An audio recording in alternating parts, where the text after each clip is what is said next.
Welcome back after a long hiatus. Boy, lots happened since last chatted with you. Being somebody that plays these retro games, you can already guess, and you probably, as a listener, are similar age to me, but in my 40s, and uh, had some family pass away, career changes, so kind of speed ran life for a hot minute there, but finally things are starting to settle down again, and excited to get back onto trying to do some more role playing, um, classic RPGs, JRPG reviews, and so here I am, and I am here with one of my all-time favorite games, which of course is Dragon Warrior 3. Now, Dragon Warrior 3 to me is the absolute pinnacle of an RPG on the NES technology. Now, there's a lot of RPGs that never came to America, and there's actually some that I've never played either. So maybe as I explore other ones, I'll find that there's other games that rival Dragon Warrior 3. But to me, Dragon Warrior 3 is just simply the best on the NES. My childhood, my folks didn't have a lot of money, and so although I was very fortunate to have a Nintendo and a Super Nintendo, which I got from both Christmases, didn't have a lot of games, and so we, people at that time, and especially we just rented a lot of games. Movie store rentals were huge, and so we went to a local movie store rental place, and the gentleman that owned that store had, he was kind of passionate about video games as part of his business, and so he had a very good collection of Nintendo and Super Nintendo games to rent, and of which included Dragon Warrior 3, and it was a hot game. And so I remember when I'd go to the store and see it on the shelf, I'd be like, oh man, it's not out. Or a lot of times I'd ask him like, hey, when's Dragon Warrior 3 coming back? Like, oh, it's rented for 5 days. And it's like, dang it. And so a lot of times, I'd rent it a lot, and kind of the weird thing that you don't think about from that era is you're sharing a game cartridge, and so you had it for a certain period of time. RPGs aren't something that you typically can just beat in one day unless that's all you do for the whole day, and you're only renting it, so you might have it for 1, 2, 3, 4 days maybe, and yeah, you can save your progress, but somebody else rents it, and the first thing they do is probably delete it, and so you end up starting over. So, but back then that's what we had, so it didn't seem out of place or anything that was all that bad. It was just the way it was. And I remember I have a really fond memories of renting Dragon Warrior 3. In fact, I'll never forget, I skipped Halloween one Halloween, skipped getting candy because I had Dragon Warrior 3, and man, you only got so much time in that game, so I did not go out Halloween, and I was probably 11. So I suppose at that time, Halloween's losing some of its, to some kids it's losing some of its attraction, but me, I was just like, no way, I'm at the pyramid in Dragon Warrior 3, and it's really interesting, and there's no, I can't be bothered to go out trick-or-treating and collecting candy when, there's XP to be had and a pyramid to explore. Alright, well, let's talk about the history of Dragon Warrior 3. The game was released in 1988 in Japan, and it was released prior to Final Fantasy II being released, so it seemed like in the 80s and early 90s, Enix was always one step ahead of Square, it looked like. But it was only released in America in 1992. So if you think about the timing, 1988, the Famicom or the Nintendo were kind of at their peak and prime, but by 1992, the Super Nintendo was released, and so it got a really late release in North America, and I think that kind of hurt the Dragon Warrior franchise in America, just because it was it was released so late in the NES cycle.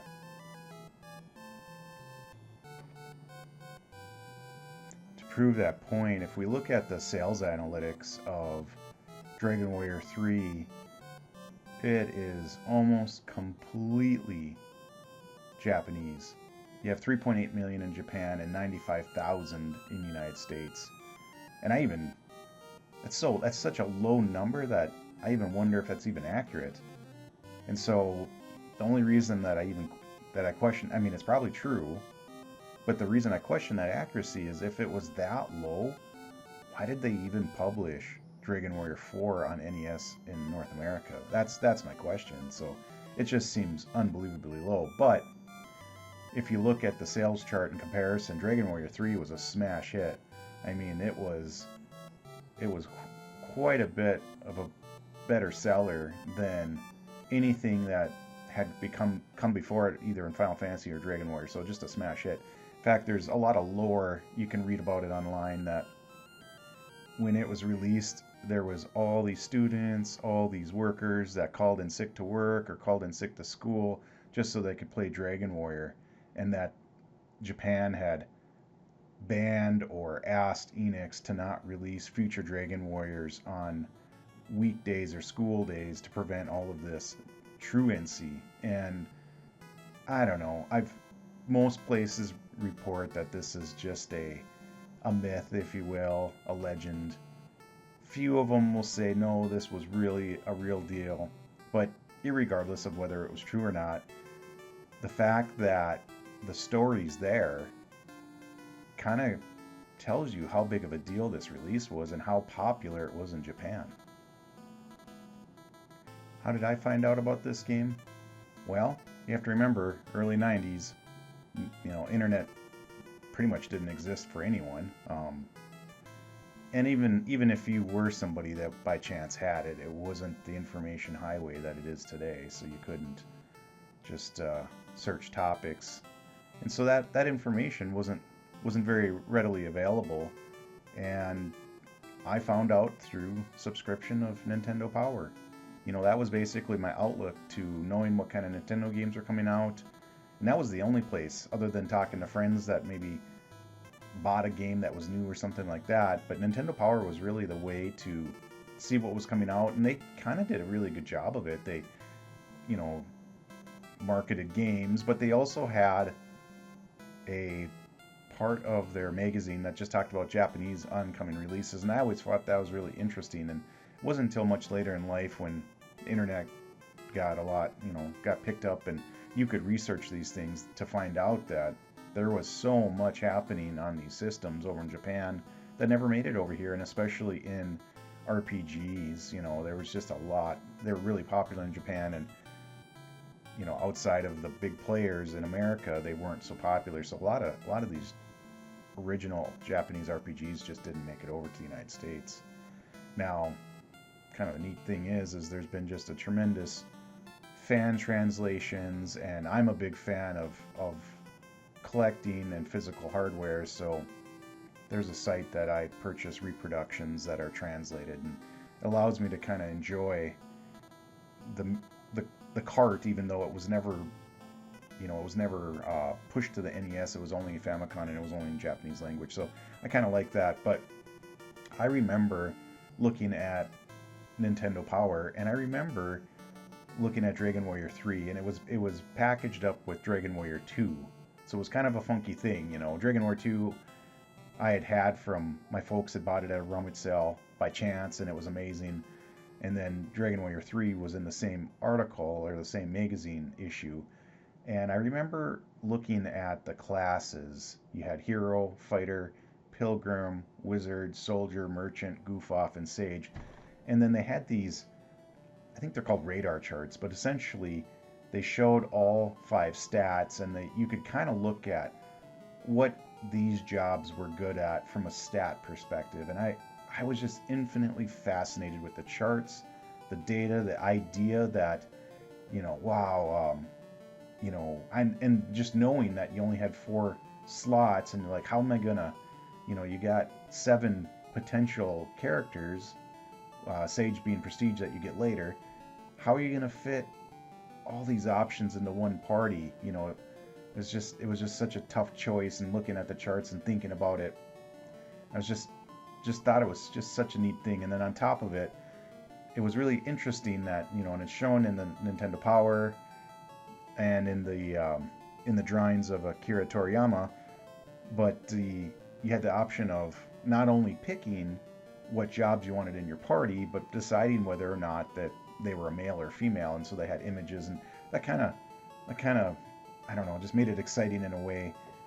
I always appreciated the art that was in the manual, Nintendo Power, the promotional art basically, because you got to remember these games had a very limited amount of visual effects that they could do, and so your imagination had to fill in the rest. And I was never at. That's all we had, so it was not hard to do that. You didn't feel like you were missing anything. So even though the on-screen representation of these characters was not near what these drawings are, your imagination filled it in, and it didn't matter because you liked the game, you liked the story, you liked the mechanics, and Dragon Warrior 3 had great mechanics and a great story. So it was just a different time, and something I really enjoyed. It's funny all the things that you learn as an adult. I played this game a lot when I was a kid, and I remember the video store that I rented it from.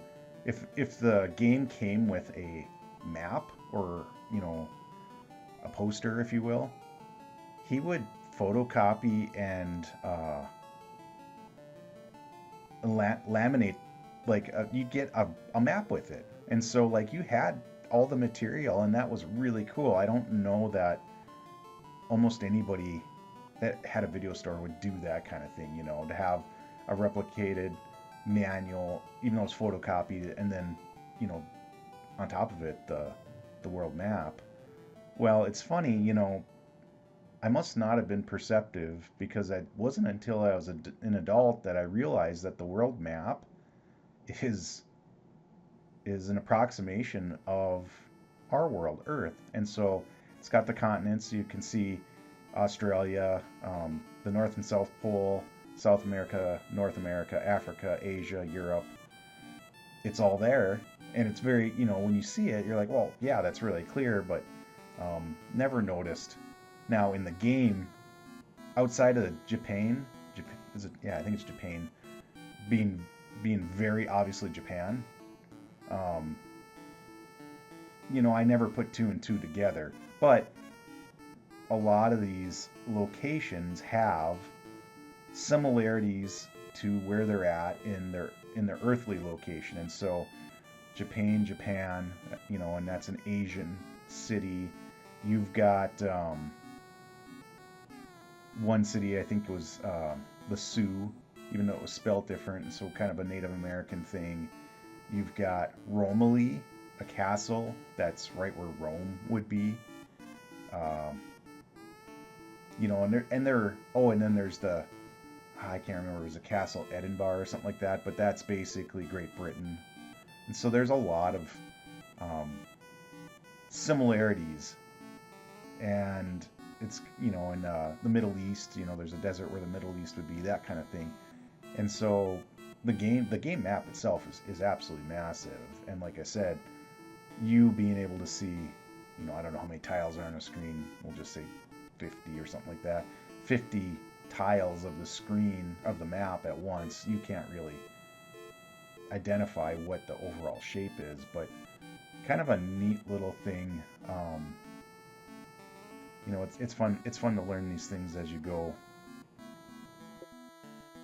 Now, the story of Dragon Warrior 3 is basically very similar to Dragon Warrior 1 and 2 in the fact that there is a evil being that is going to destroy the world and destroy all things that are good and populate it with evil.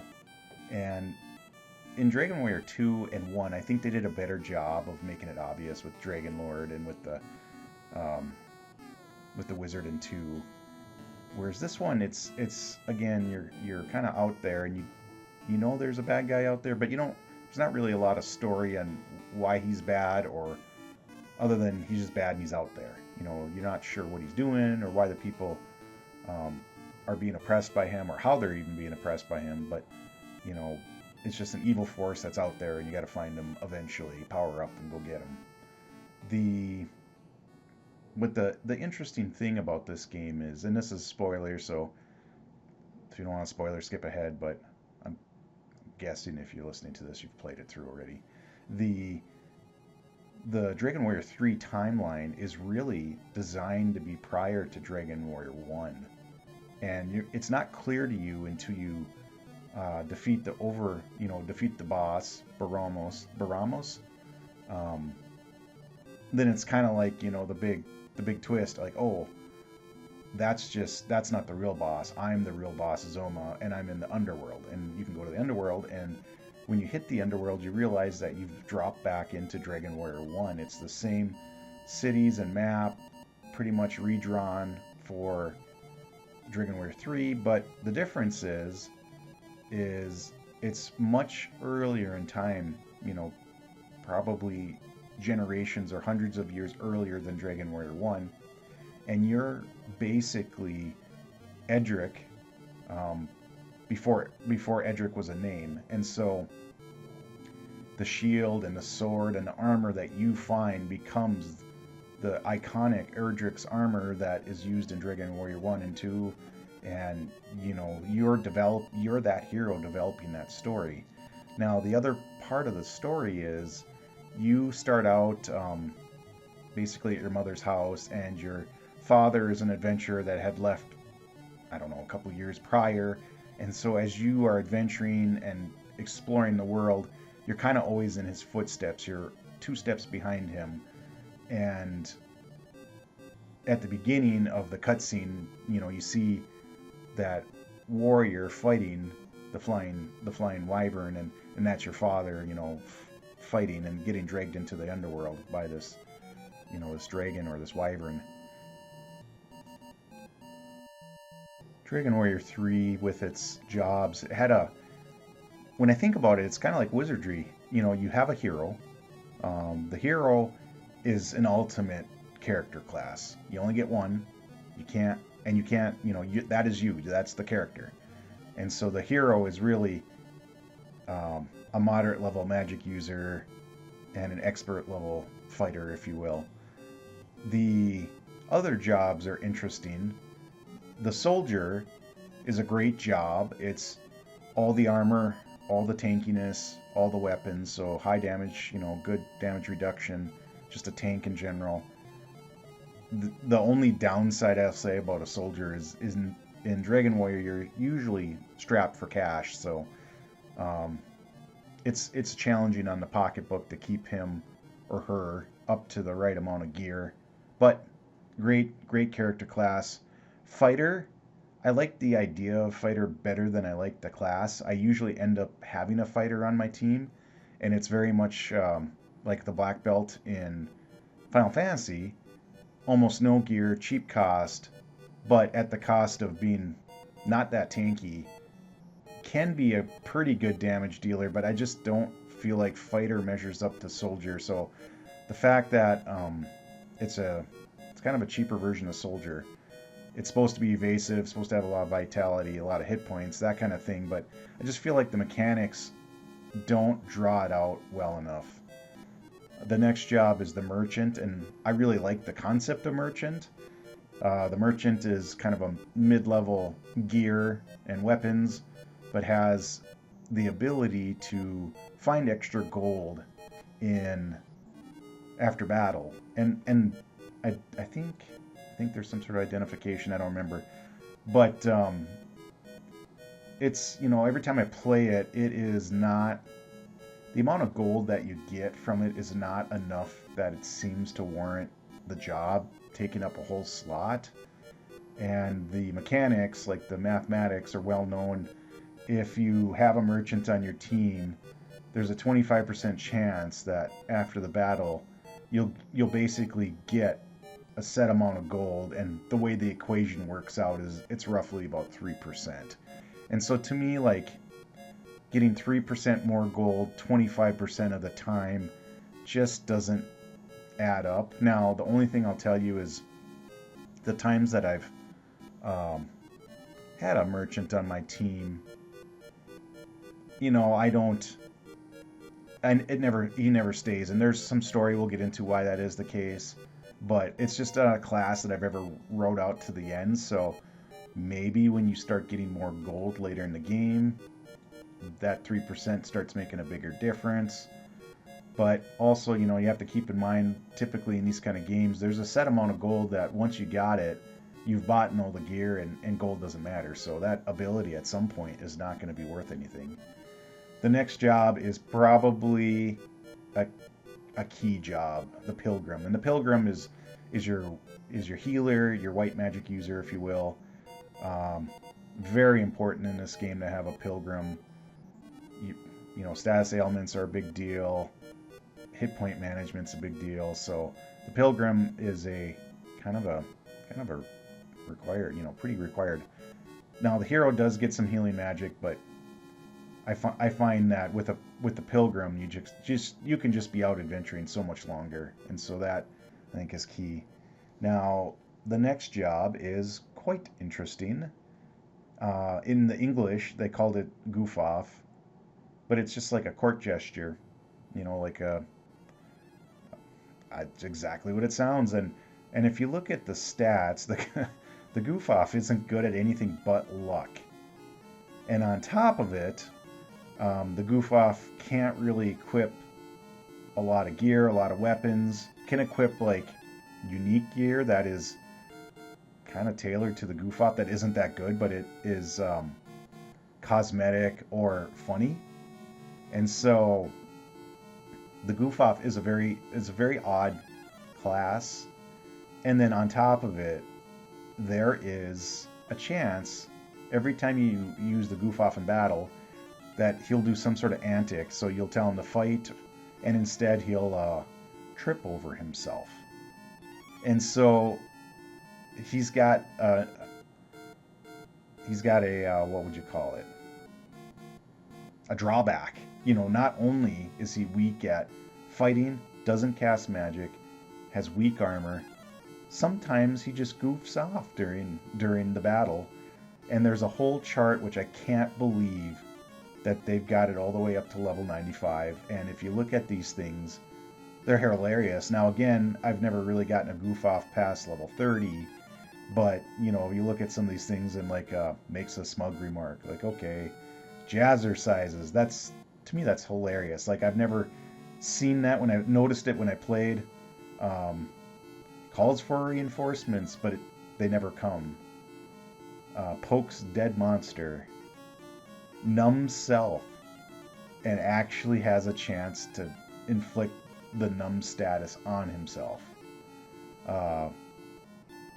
And then the exposed tattoo, sock whiff, awful pun.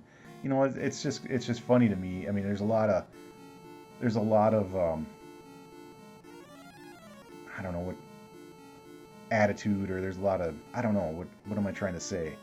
It's just fun. It's kind of why would you put that into the game when it's kind of doesn't have a lot of value other than it's just fun. And so kind of neat. The only thing that goof off has going for it is you can change jobs later in the game. You can multi-class, if you will, or dual class, I suppose. And as a goof off, for free, you can become a sage. Typically in the game, you can only have one sage, although there's the item that does drop can technically drop from a monster at a low rate. Typically, as you play through the game, you could only modify one character up to sage. Now, here's the thing, you can go get the Book of Satori and get a sage. And a sage is a combination of a pilgrim and a wizard together, so has the ability to cast all magic, and then has better gear options. Not great, but kind of a mid-level gear options. You really don't need more than one sage. And so, I guess it's nice that a goof off can just switch over, but to me it's not really that great of a trait that would make you want to use a goof off. The other job I haven't talked about is Wizard, and Wizard is just that. Wizard is, of course, low gear, low armor, back of the line, casting offensive magic. Very powerful. Great job, but just typical Black Mage spellcaster. And then I mentioned it before, but the prestige class is Sage, and Sage is really a wizard pilgrim combined into one slot, one person, and the ultimate magic user. Levels up slow, and then whenever you do the dual class, and you reset your character back to level 1. So that is very much like Dungeons and Dragons 2nd edition, where you can dual class. Very similar concept. Now, like I said before, I kind of mentioned it and I cut myself off, but this game reminds me in Wizardry is you start out with this hero, and then you have these other jobs that you pick from. And in the first town, you have basically a place where you can register characters. You give them a name, and then you decide their job, their gender, and then you add them to the team. And you can actually remove people from your team and add different people. So you could be leveling with 3 goof-offs until they're level 10, and then switch 2 of them out for a fighter and a soldier. And so as I played through this game, that is actually a mechanic that, as a child, I just didn't understand. Like, I had no concept, even though I knew you could do it in Wizardry.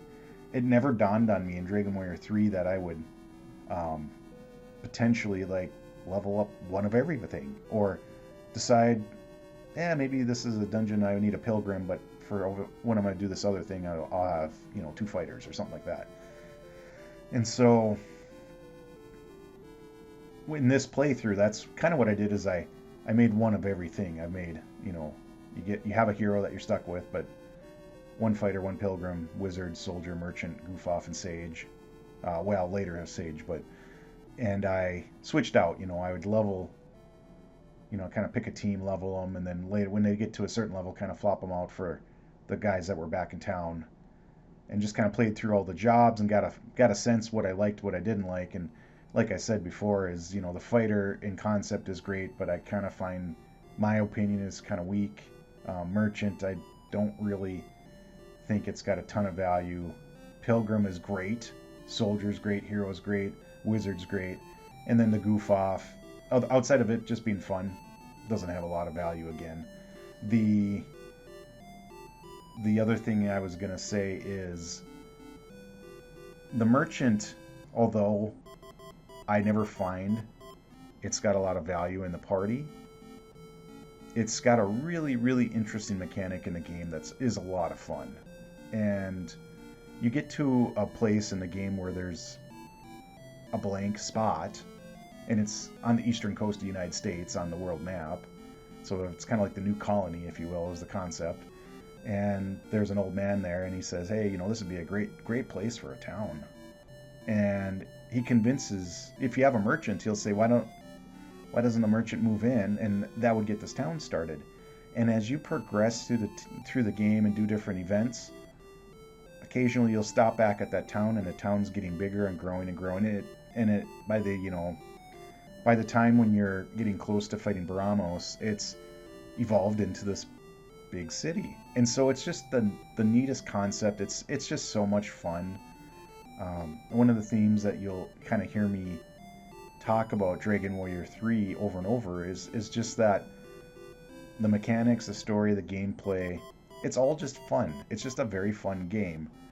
It's shed most of the flaws and bugs that Dragon Warrior 2 had, but it kept the fun element. So I just really enjoy it. It's just a fantastic game, and it doesn't have, I'm trying to think, was I aware of any bugs in this game when I played it? Not really. Yeah, I can't think of anything off the top of my head, and I did do some research and kind of read into it, and there's a bug with characters and progression, but nothing that was really noticeable in gameplay, I would say. I would say this game is pretty flawless. There might be some mathematical bugs in the background, but really, I mean, as a person that played it, it's not something that really impacted the fun or the gameplay.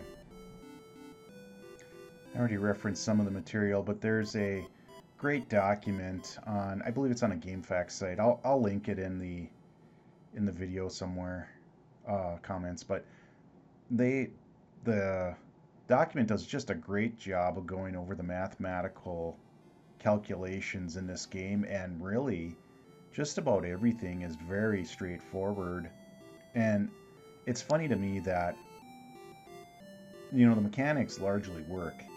I don't, they just do. They're so simplistic, but I just find that they largely work. And you know, growing up, you don't think about these things. You don't think about, like, well, how does it know whether you're successful or not to run? Like, you just never thought about this. And now, if I'd been a programmer back then, I would have definitely thought about it.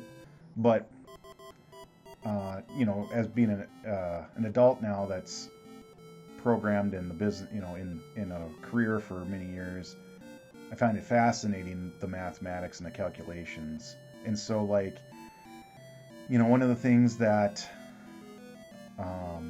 is interesting is in this game, a lot of times there'll be certain encounters that you'll look at it and just say, you know what, that is not worth it. It's going to cost too much magic, or it's too risky to make that fight. And so you'll run. And the running mechanic is just incredibly simplistic. So the first time you try to run, it's a 50% chance. The second time you run, it's a 50% chance. So coin flips. Just a coin flip. The third time is a 75%. And the fourth time, if you make it that far, is 100%. And cumulatively, like this shows, it's 75 at round 2 and then 93 at round 3. Now, the thing that I really, I enjoy a lot of things in this game, but one of the things I really enjoyed about, honestly, Dragon Warrior 2 and 3 is there was just a lot of thought process put into arrangements of encounters. And so I really enjoy encounters that are thoughtful. You might have 2 heavily armor type mobs and then a bunch of healers. And so you can't plow through them armor mobs fast enough because the healers are healing them right back up. So you have to kill all the healers. But while doing that, you're taking damage from these heavy armor, heavy weapon mobs. So there's just, that's kind of thing. There's a lot of strategy. It's not mindless in any way. You can tell that they put together groupings of monsters in a way to make it interesting. And there are certain fights, and so, like I said, because they've put all this forethought into how they arranged and grouped up monsters in the fights and the encounters, there are encounters that you look at and go, nope. I'm in a dungeon, I'm in deep, and I really need to not do this encounter because it's a tough one. It's a lot of AoE or that kind of thing. So, I always enjoyed that with Dragon Warrior 1 and 2. I can't think of another game that does it as well and as subtly. You wouldn't even know it's there unless you thought about it. Some of the other things that this game added that I think are great features is the concept that the guy in the front of the line is going to take most of the hits, and then the guy next to him is going to take a little less. And so the calculation mechanics on this are actually very simple as well. What it boils down to is the guy that's the first in line, he's got a 44% chance of taking the attack from the monster. The next guy's got a 39%, the next guy's got a 15%, and the guy that's in the back line, that's probably a wizard or a sage, he's got a 1%. Now, I do think there are some monsters that probably avoid this rule, but typically I would say that throughout most of the game, that's exactly how it works. And I think, in party arrangement and party makeup, this kind of thing is really good.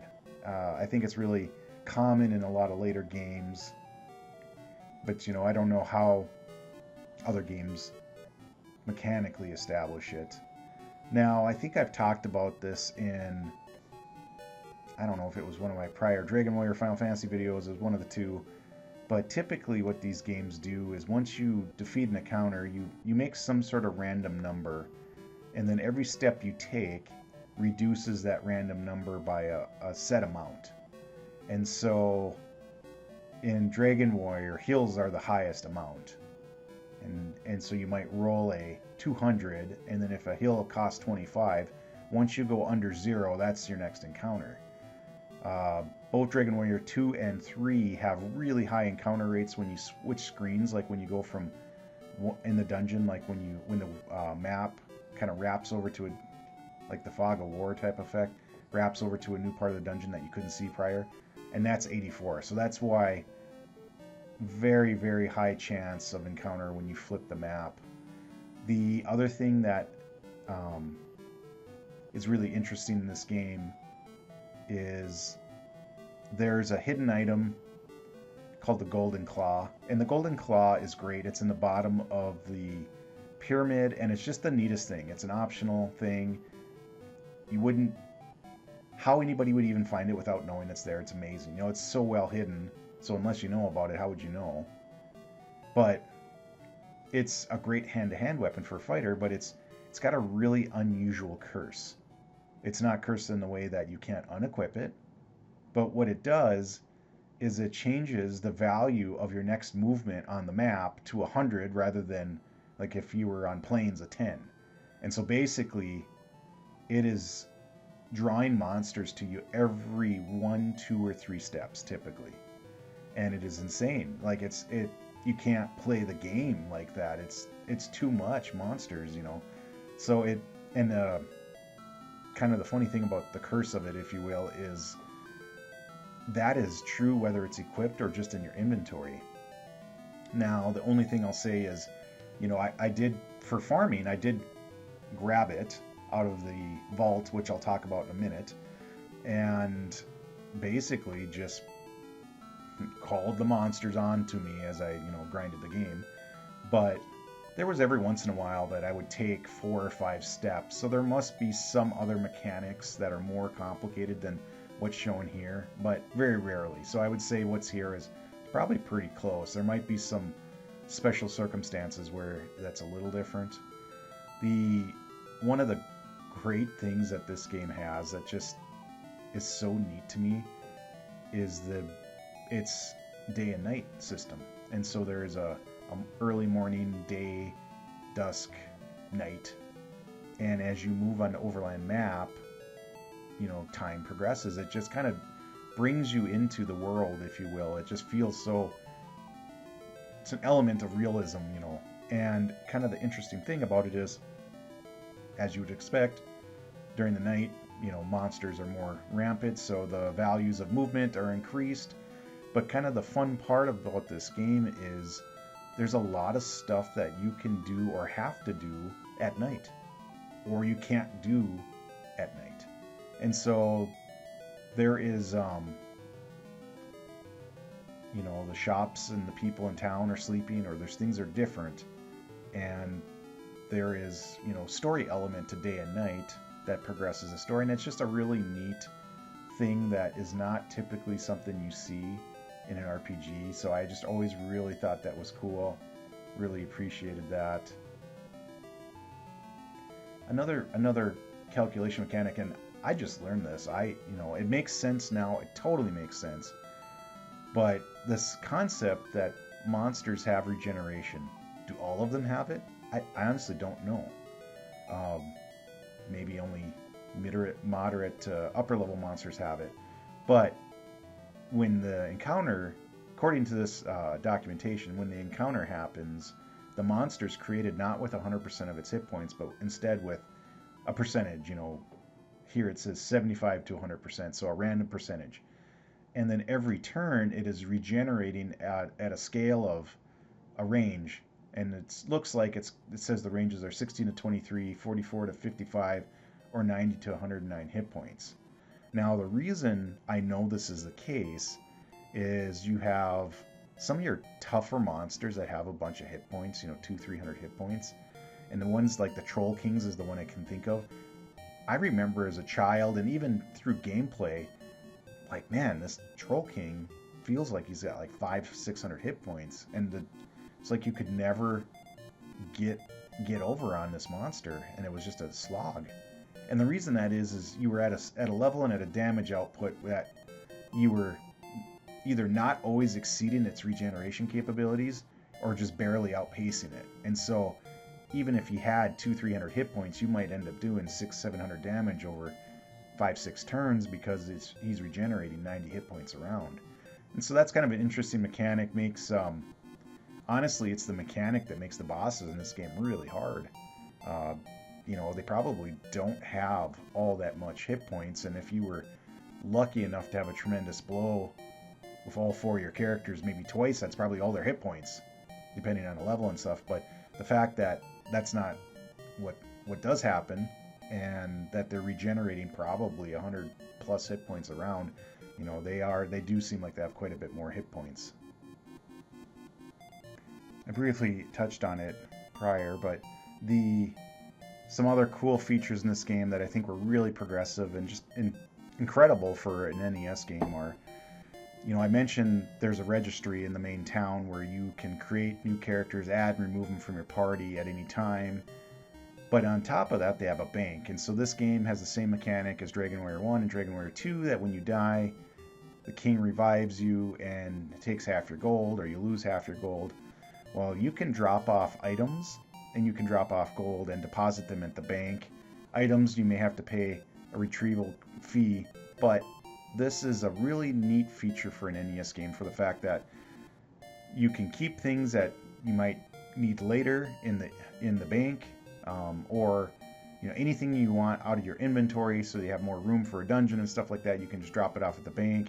If you have a large cache of gold and then you're going to go to a new dungeon and you're kind of worried about losing it all or half of it, just drop off some gold in the bank. And so I think that's really a progressive feature that, these kind of things I don't think you saw until much later into RPGs. So very, very on the front end of it, and especially in a game that is on the NES. I think that's just incredible. The other kind of interesting thing that you just don't see much of, and I think is just really goes to the ingenuity of this game, is there is, how do I put it? I can't think of it. Cosmetic items. That's the term.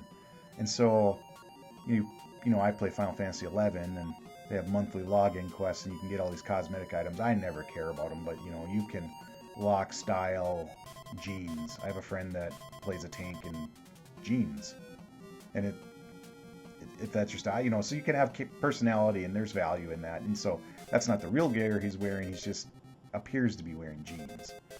And so this game has cosmetic gear, and it's kind of crazy. There is I think it's animal suit or something like that, and your character turns into a cat, and so you'll have 2 characters and a cat and a 4th character in your party, and it's just kind of funny.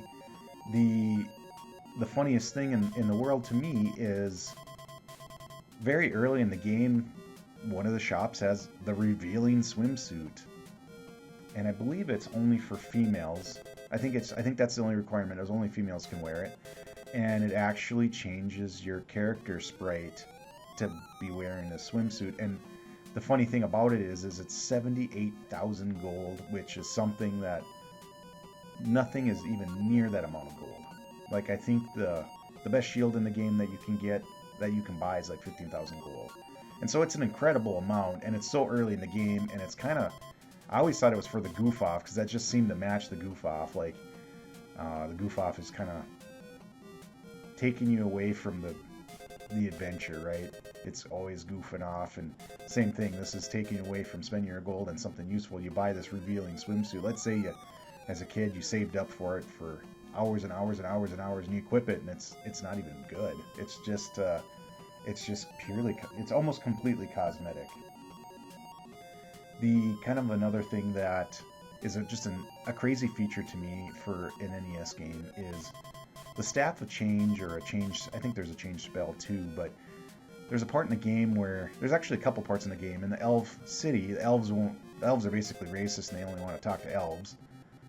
And you can change yourself into an elf or a dwarf, and they'll talk to elves and dwarves, but nothing else. So it's just kind of a neat feature that you can change your sprite temporarily and impact the story, also impact kind of what's going on There's a castle. I can't remember, Edinburgh, I think it is, but it's where Europe is, where Great Britain would be. That castle, the guards won't let you in, so you have an invisibility spell that makes your sprite invisible. And when you talk to people, they don't know you're there, and they're like, "Oh, did I hear something?" And so you can sneak past the guards by being invisible. And I can't remember, again, I can't remember if that's a spell. I know that at that point in the game, you just buy an invisibility herb, and so it's an item, but I don't remember if there's a spell later. Typically, the open spell and the invisible spell or change spell, them are things, by the time that you get the spells that do that, you don't even care anymore. And so I'm not even sure which ones are spells and not, because they're just typically things you don't even ever cast. Talked about the prestige job and the dual classing already. That's kind of a neat feature. Another great feature is I always enjoyed that as your characters, well, okay, so a couple things. As your characters lose hit points, it goes from kind of a green color like danger to a red color like somebody's passed away, dead. But in this game, they also added during the day, it's your normal borders are white, and at night they're blue, and then they go to green and red. So the color change thing is just kind of a thing I always thought was neat, just a way of kind of showing your danger level visually without even looking at your hit points. The another really crazy feature of this game, kind of blows my mind for NES, is there's a few towns that have a monster arena and you can go gambling, and it's kind of an honest arena because they give you the odds, and the odds are straight, and so you can make a bunch of money by just betting on the thing that's got the best odds of winning. And so it's kind of neat. It actually like starts up a simulation of the monster battle of the monsters that you bet on, and you watch it play out. And I think it just uses the combat engine, and it's just fun. It's just a really neat feature, kind of mind-boggling that they took the time to do that, and just kind of shows their passion for this game. Another kind of neat feature is Dragon Warrior 3 has this puzzle, and it's probably one of the earliest games in an RPG where I see kind of a puzzle like this. You're supposed to put the 3 boulders on the pattern up there and not drop them into the water, so you have to move them very specifically to do the puzzle. And it works, and it's fun. It's a great puzzle for this game. A lot of RPGs have puzzles, but I think of something like Final Fantasy X, where you're trying to dodge the birds in a mini game or a puzzle, and oh my god, I hate that. This is fine. I think this is a great use of a puzzle, and the fact that it's so early in on the NES, it's pretty impressive. Some of the other things that I think kind of make Dragon Warrior 3 unique and fun is there's a ghost ship on the outside, out in the ocean, and I don't know if it can spawn in certain places or if it kind of hangs out, but it just floats out there, derelict, and you can absolutely accidentally run into it, but the map is so huge that it's just so unlikely that you would bump into it. And so throughout the game you find an item called the Sailor's Thigh Bone, and then the Sailor's Thigh Bone, when you use it, gives you coordinates that say, hey, 52 east and 400 south or something like that.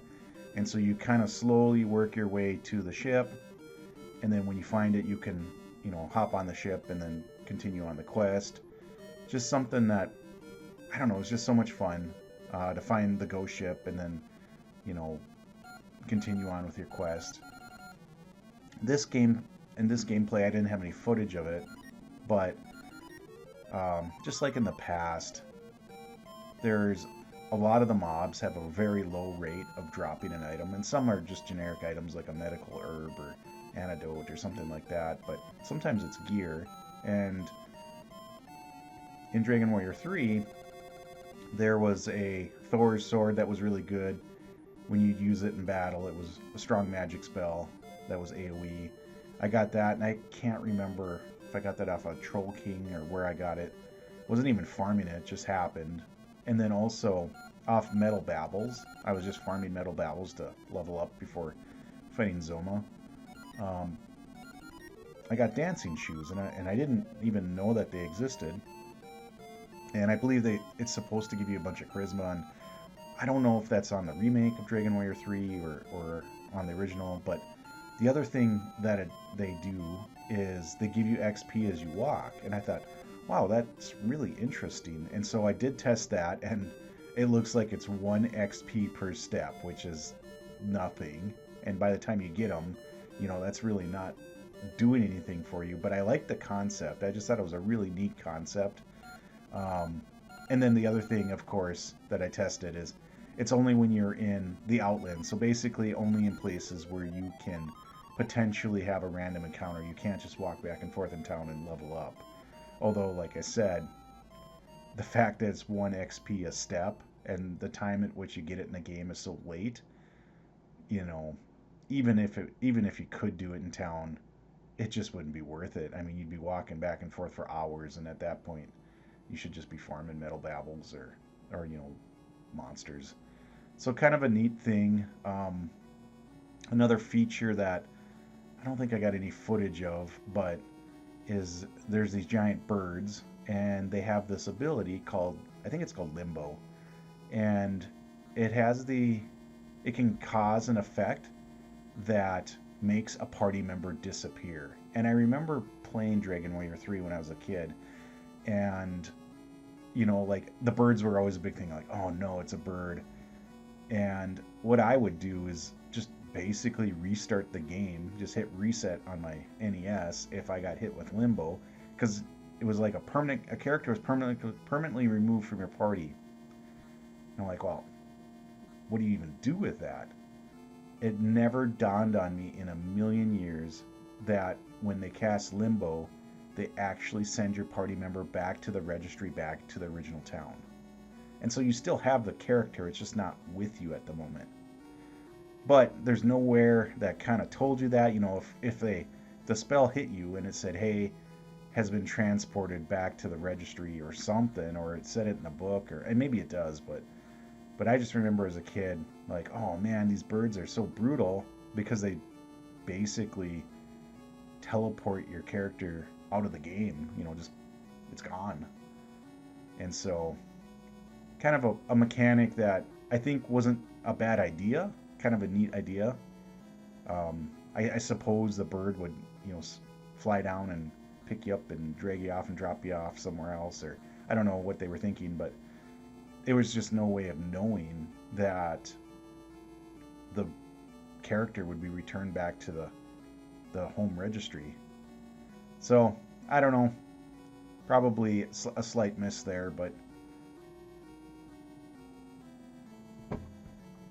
another quest that you do through this game that I always just really enjoyed, and I thought it was really unique and just a great idea, was you do this quest for the King of Romalee, and when you complete it, he's so thankful that he says, hey, you deserve to be a king, and gives you your crown, and I don't think you can refuse him.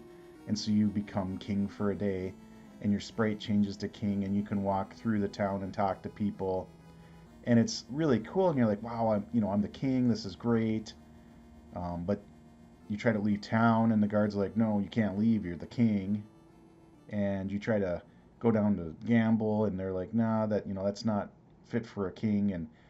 And you realize that although it sounds great to be a king, there's all these drawbacks that you maybe never thought of, and that's just a thing in the game that I always thought was so neat. It had so much I don't know, what am I trying to say? So much flavor. It added so much flavor to the game. It was just such a cool little ad. And then if I remember right, you find the king in the gambling hall, and he's enjoying himself because he's not the king, and he can do things like gamble now. And you basically say, hey, hey, thanks for giving me this crown. Let me be king for the day, but this is not for me. I'm an adventurer. I have a quest, and I have to continue my way on. So I don't know. It's just something that was. It was just a really nice touch. It was just really fun. Like so many of the quests in this game, they're so unique. They're so fun. Um, it's just a really neat aspect of the game. And it's always, as you play these games as an adult and have all the access to all the information with the internet, it's fascinating to me to understand the localization and the changes they made to be sensitive to a different audience. And so, I it's fun for me to look at it and kind of think about. Sometimes they're not even obvious. I mean, just because the sprites are not that obvious to look at, but like if you look at the king there, I had to look at it for a bit. I'm like, well, what's the difference? And it's very subtle, but the king in Japan has a cross on his jacket or his cloak, and they straighten it out in the U.S. version. Well, that cross is pretty subtle, and I don't even know if it's a cross. It could pass for just about anything. The healer, if you will, I actually, and it's funny. It's funny as I look at localization. Sometimes I like the Japanese sprite better. Sometimes I like the United States sprite. If I had to pick the perfect version of the game, it would be a mix. I actually like the Japanese healer sprite better than just the old guy. I just feel like it's more fitting. Has a very Ultima feeling to it. Again, like the Pilgrim, kind of the same thing. They got rid of the cross, and then the old guy, kind of the same thing. And his again is very subtle. Yes, he's got a cross on his staff, but it's pretty subtle. And then they just turned it to more of a hooked staff, or like I don't know. I think I like the ghost better than carrying, than dragging coffins behind you for dead characters. If you look at the coffin in the bottom of the pyramid, that looks almost identical. It's just kind of funny to me. I do think like in the town where they have gravestones, the gravestones in the American version, like they don't look anything like a gravestone. It looks like a stovetop or something. It's not a very good sprite. So the crosses look much more like what you would suspect, but again, they were removing all that, all them icons of a crucifix. The there was a cross, and to me this is like, really, they had a cross on the floor. Oh no, like, is it that big of a deal? But apparently somebody thought that somebody'd be offended or it wouldn't go over right in the culture, so they took it out. I skipped over it, but the shrine, if you look at the shrine, I kind of like the Japanese shrine better. The looks like like a crucifix monument or whatever. And then again, the symbols, and this one's kind of interesting to me. They took the crucifix out, but then they put a star in. I almost think that the stars may be more offensive to people in the United States than the crucifix would have been, but what do you know? And then there's a few more. They had a swastika in the water of the shrine where you change classes. Like, yeah, okay, that one probably makes sense. I think, what we associate a swastika with, the first thing we associate a swastika with is very different than the Asian culture, because that symbol was well before, World War II. So I could see that. And then this is kind of funny, like Ortega, in the Japanese version, he's the same sprite as Kander, and he's the big, like, I love the sprite because it's like feels like a strongman, right? Kind of, certainly super muscular, but not very aesthetic, like very big bodied, strongman, like Eddie Hall or one of them type of characters. In the American version, it looks like a guy, and blue hair kind of matches up the main character. And then even the sprites, like I really like the special sprite for Ortega in in the United States version versus that really goofy like thief sprite. I don't even know what that sprite is. It's just kind of a funny sprite. And that I think that exact same sprite's in Dragon Warrior 2, and I always just kind of laughed at seeing that sprite in towns. And I talked about it earlier, but I didn't go into too much detail. Um, the story is that you're following your father's footsteps, right? And kind of talked about it a little bit briefly, but your father is Ortega, and so I didn't really call that out before, but you do catch up to Ortega towards the end of the game. Um, in the final dungeon and their story there. And then the final localization is they changed the end screen. So, like I said, the story of Dragon Warrior 3 is really establishing the lore that is Erdrick in Dragon Warrior 1 and 2. And, the hero of Dragon Warrior 1 and the heroes of Dragon Warrior 2 are the descendants of Erdrick. But in Dragon Warrior 3, you are Erdrick before you are named Erdrick. And so I really think it's neat that they, at the end credits, it says to be continued in Dragon Quest 1 or Dragon Warrior. So, I don't know. It's just a neat touch to me. So the team that developed Dragon Warrior 3 is largely the same as the ones that developed 1 and 2. Now you'll notice a few things. Dragon Warrior 2 was famous for its insane development cycle that just basically broke a bunch of people. And you can kind of see it because there are developers that were joined the team in 2 that did not make it to 3. But, the same players are here, same director, producer, scene writer, composer. Akira Toriyama did the artwork again, and I'll talk about that in a brief bit. Storyline. So I guess the takeaway here is, and I couldn't find any interviews or discussion about their development timeline, their development cycle, but basically what I can see is some of their programmers dropped off from Dragon Warrior 2 that were because of the insane cycle that they had.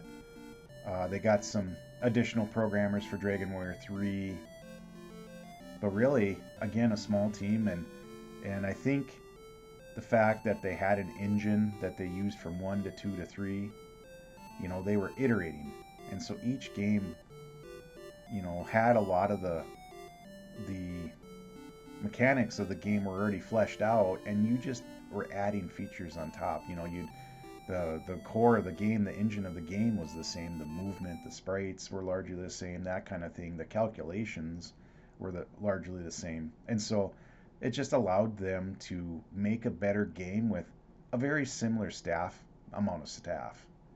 And Dragon Warrior 3, they did just a fantastic job. I mean, very little in the way of bugs. Just a really fun game. The components of 2 that make 2 frustrating aren't really there. And now Dragon Warrior 3 is a tough game, but it's fun. Where Dragon Warrior 2 is tough and fun and sometimes frustrating because it's so tough, because you die all the time. But they did a much better job of balancing out Dragon Warrior 3 and just kind of making it just a good time in general.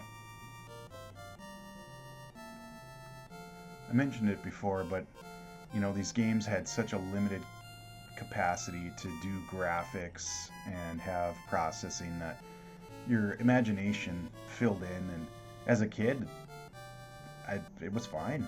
Even now, it's fine. I really appreciate the gameplay, and the funny thing is they often had this supplemental art.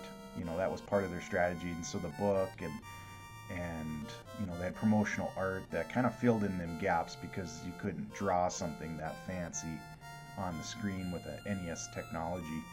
Well, if you look at the concept art for the character classes, kind of funny, just exciting, kind of neat. I like the 2 merchants, kind of make me laugh. Of course, there's the stereotypical bikini male, for the female soldier, but she's kind of got a scowl on her face, like she knows that she doesn't appreciate that bikini male. Wizards look cool, pilgrims look cool, fighters look great. the goof off is kind of funny because you got just a flat out crazy clown, and then you got like a Playboy bunny. That's kind of funny. The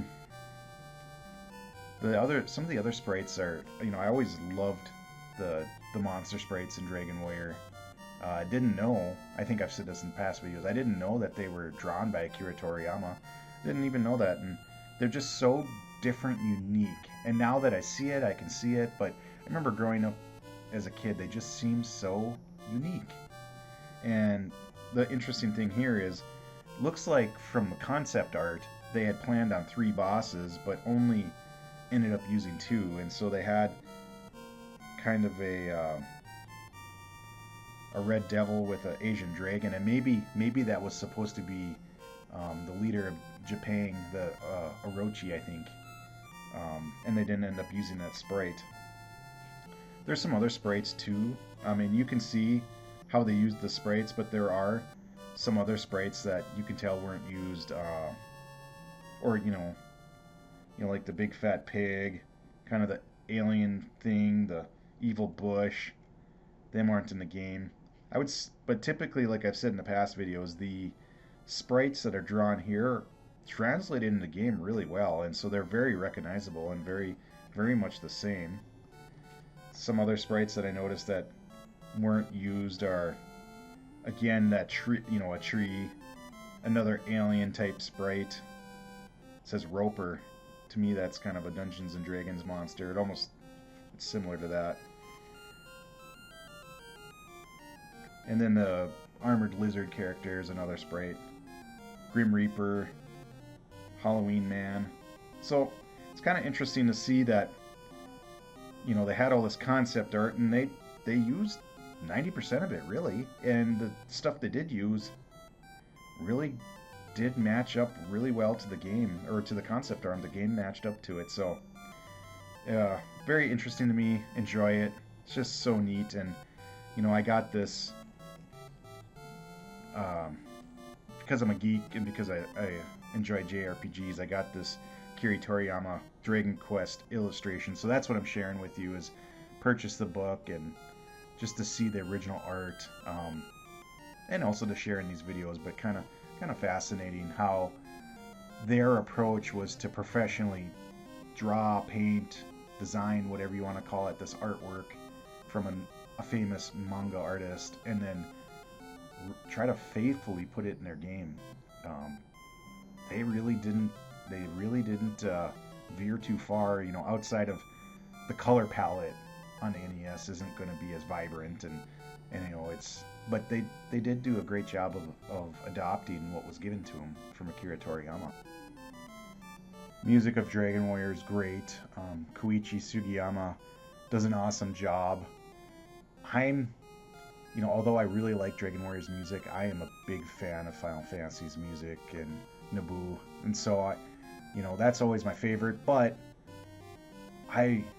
dungeons and battle music in Dragon Warrior, to me, is the best, and I really, really like all of the melodies, all of the songs, whatever you want to call it, the music in Dragon Warrior that is dungeons and battle. I just think that's the best. And so, as this video goes, I have all the music playing in the background, and you can enjoy that. I think in this game, and I'm not musically talented at all. Never did music in high school or school, so I don't know how to play any instruments really, or understand music theory at all. But I think they tried in this game to have music of different cultures that resembled where you're at in the map, and tried to have that kind of artistic in there. But I'm just not the person to call that out, because I just don't have the knowledge or anything about that. So I'm sure there are people that could draw that out or talk about it more, or confirm or deny that. But I get the sense that that's what they tried to do. So kind of a neat little feature, if you will. So how long did it take me to play through Dragon Warrior 3? Well, that's an interesting question. It wasn't as much of a grind as Final Fantasy 2, but it was a much it was a lot more fun than Final Fantasy 2. A lot of the hours on Final Fantasy 2 were really just painful. I did do quite a bit of a grinding in Dragon Warrior 3 because the end boss is tough, so found myself not ready for the task and just did a lot of XP, and which I didn't mind. It was fun.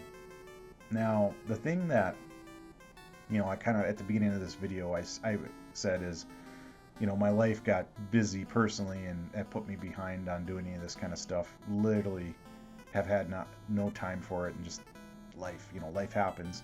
But there was another factor that kind of got me, is I'd actually played about 95% of the way through Dragon Warrior 3 and lost my game save on the cart.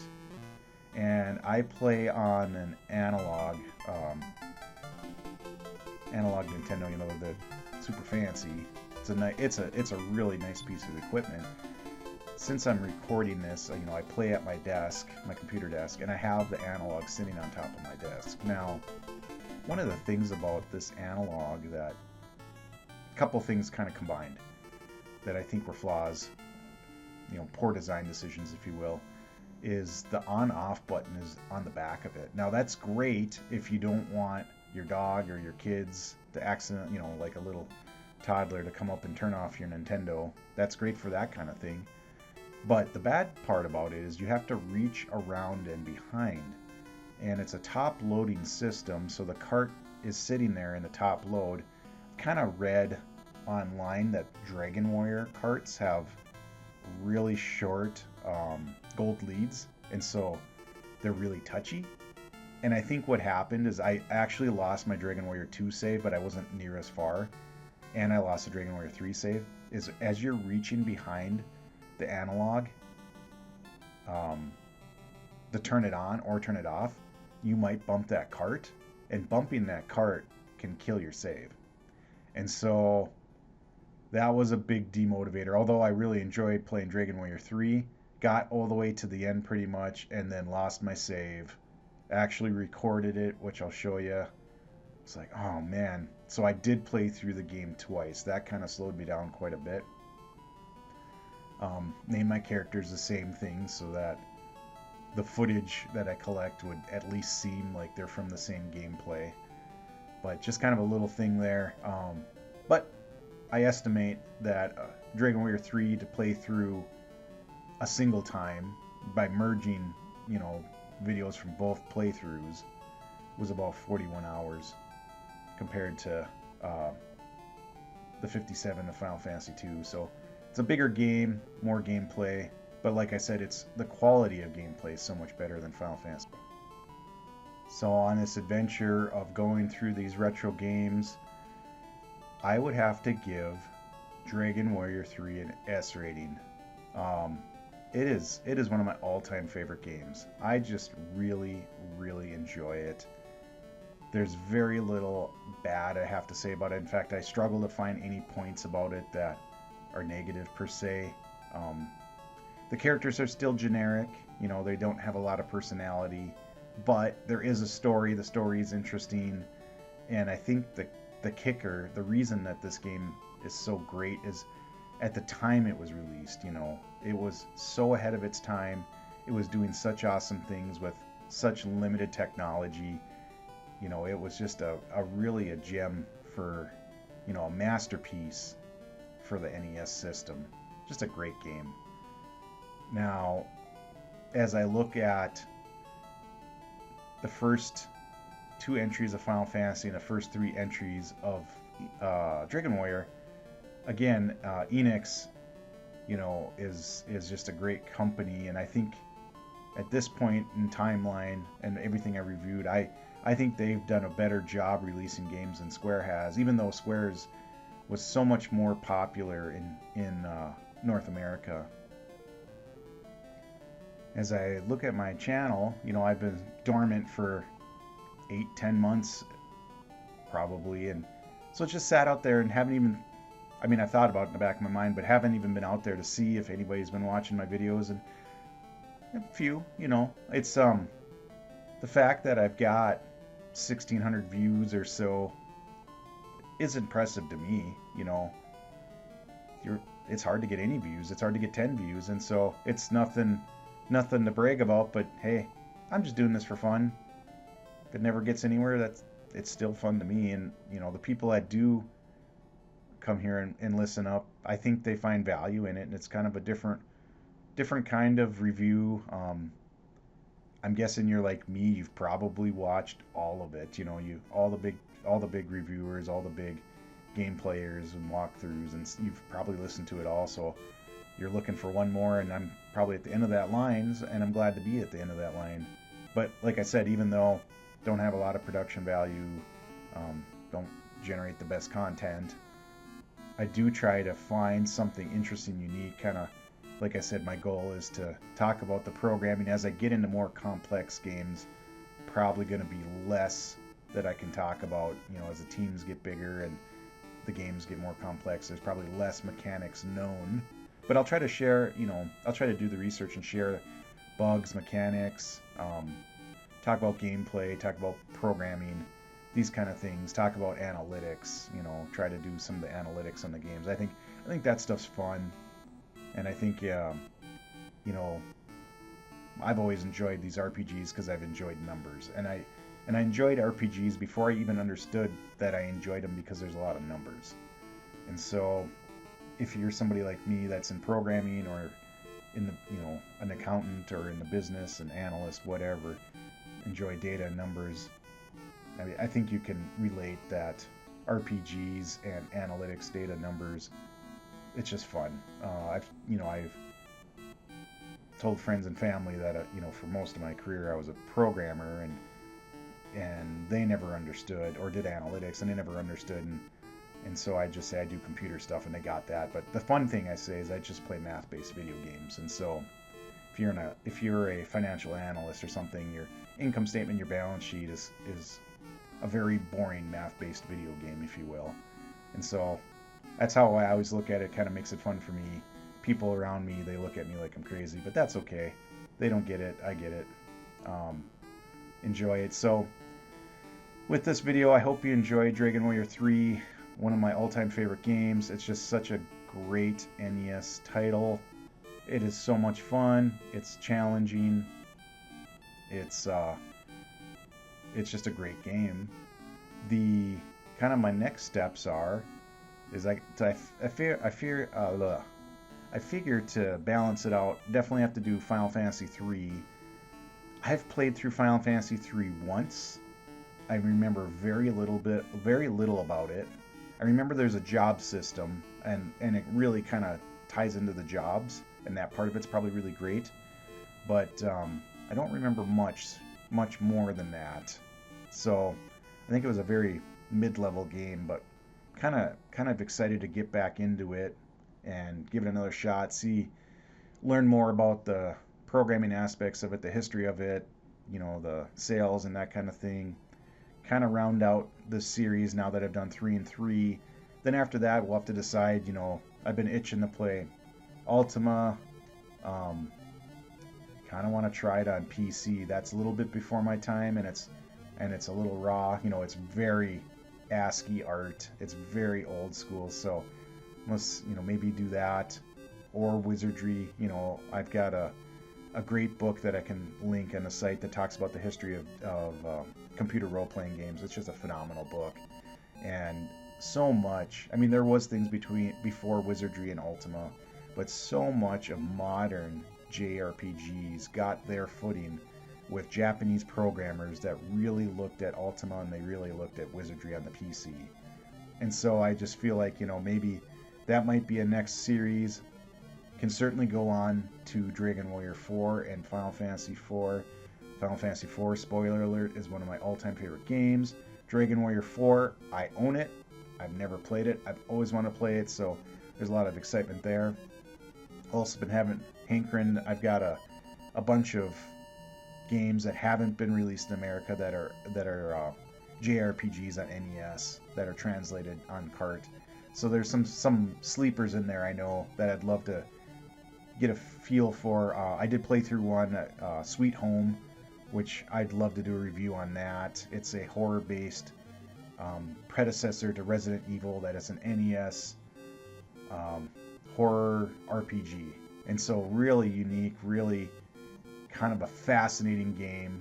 Um, there's a lot I could talk about on that one, and I wouldn't mind playing it through again. It's a tough play a little bit, but it is fun and it is fascinating.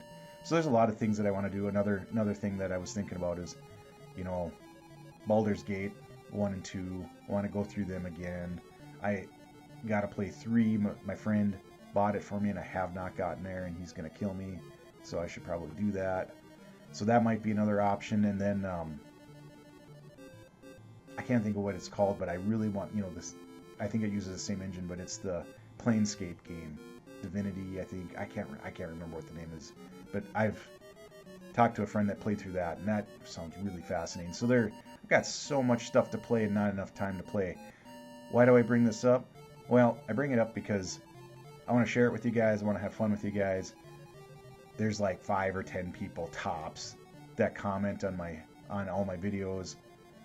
So literally, if you got a suggestion, your vote, it weighs a lot because there's not a lot of voters. And so go out there, vote, engage with the site, like my video, subscribe, do all that. Helps me have energy to put a little more effort into it, make this more of a priority. Another thing I was thinking about doing is I play a lot of Final Fantasy 11. I'm kind of a career player, been playing for a long time. I might do some more short form videos, some ranking type stuff that might be nostalgic if you were a Final Fantasy 11 player. And I might be able to, you know, and I'd be shooting for 5-10 minute videos, so I might be able to pump them out a little quicker. These take some time. You got to play, you know, you got to find that, you know, during the week I may have 0 to 5 hours a week to play a game. So if you figure that, and you figure it's a game that's going to take you 30, 40, 50 hours, you know, it might take you 10 weeks to play through just because you don't have a lot of time.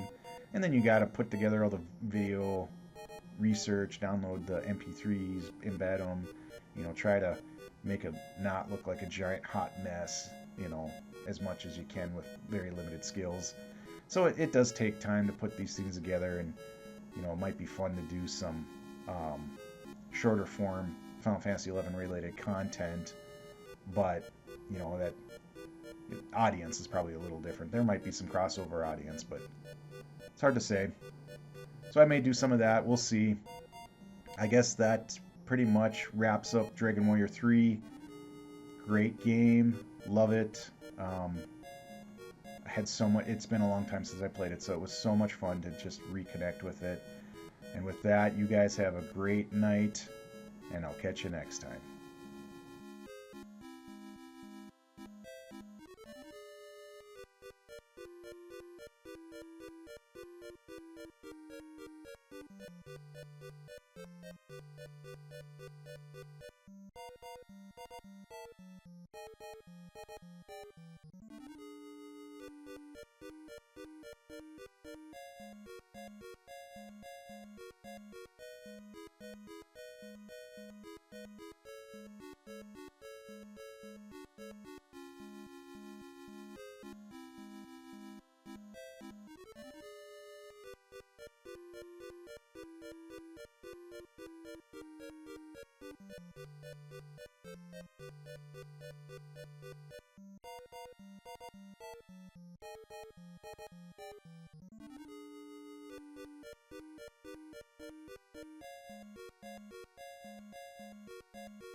Wow, you're still here? Great job. Bonus content. The I think just this year, a couple months ago, Dragon Quest 3 remake. I'll have to definitely buy it, check it out. Probably won't be right away just because I just got done playing it through and probably jump on to some other games first. But leave some comments if you've played it and let me know how that measures up to what you've seen. If you played both the original Dragon Warrior 3 and the remake, throw some comments on it. I'd be curious to see what your thoughts are. Well, thanks for sticking around, and you have a great night.